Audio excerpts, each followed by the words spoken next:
All right, so in order to figure this all out, all the doctors are pretty much admitting that they have no idea what's wrong with me or how to fix it. Nothing really shows up in the blood work, so there's not like a clear telltale sign somewhere, other than I have seen two specialists. I went to the pulmonologist on Tuesday, and he just looked through everything, and he told us that the CT scan was unremarkable.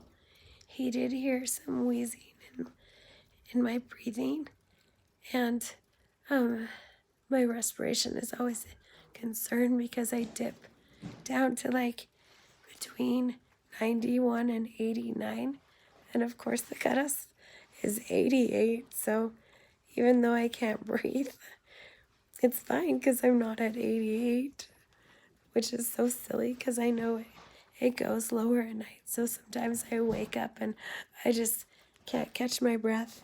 It's like I kind of get stuck on all the mucus that's stuck down there. So I'm really hoping that it would just work itself out and I wouldn't need all these specialists. But unfortunately, the pulmonologist was just as stumped as everyone else.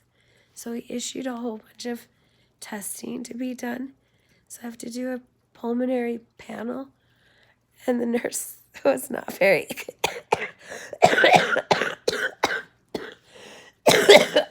reassuring. She said, I'm so glad I don't have to do that test because it's going to be a nightmare. I was like, geez, thanks. So we'll see. I haven't heard back from them to schedule that. But he also referred me to an ENT to do a CT scan of my sinuses and see if there's something there. I do have kind of ear infections and some swollen lymph nodes, and it kind of hurts. But like I was saying, I was kind of moving up, and now it's kind of stuck back here.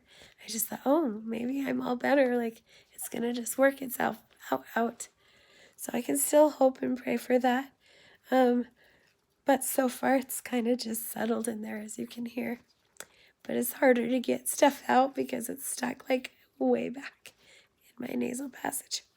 So the ENT, and then the second referral was to my GI doctor to do an endoscopy, which I'm really excited about because for the last few weeks, I've thought, why doesn't anyone just go down into my esophagus and culture what's in there? Because we're just guessing.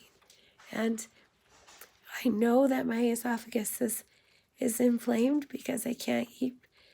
I have to choke down bread, and I can't eat meat because I choke on it. And when I take my pills now, I immediately like gag on it, and then it will go down. So I know it's swollen because that's never happened before.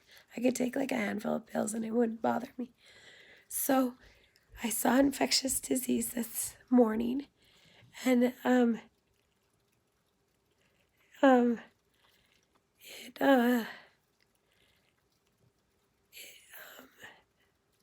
sorry, I just read a disturbing note from my friend. I'll tell you about that in a second. But and she said she was just as stumped. She took a mouth swab. She says my tongue doesn't look normal, but nobody's like tested anything. So she was going to wait for results, and then she was also going to look into my blood labs because my eosinophil, which is one of the white blood cells, count is high, but it could be high because of the rash. She doesn't know if that's associated or there's some other conditions or like asthma that could be connected to that. So I don't know. More questions, not any answers. It's just kind of like I walk in and everyone's like, you're a mystery. I've lost a lot of weight. Every time I go in, I lose another pound.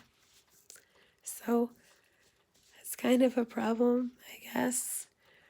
And I don't have much appetite because it's so backed up and swollen. So that's kind of where I'm at. I don't really get out of my recliner much. I'm pretty exhausted. I've had some Ambien-induced sleep, but it kind of makes me feel groggy. But everyone says it's good because at least I kind of, I get some rest. And some rest, at least my body can try and heal and repair itself. But with the no rest, I'm kind of in trouble because like I'm not sleeping, and then I'm just not able to function.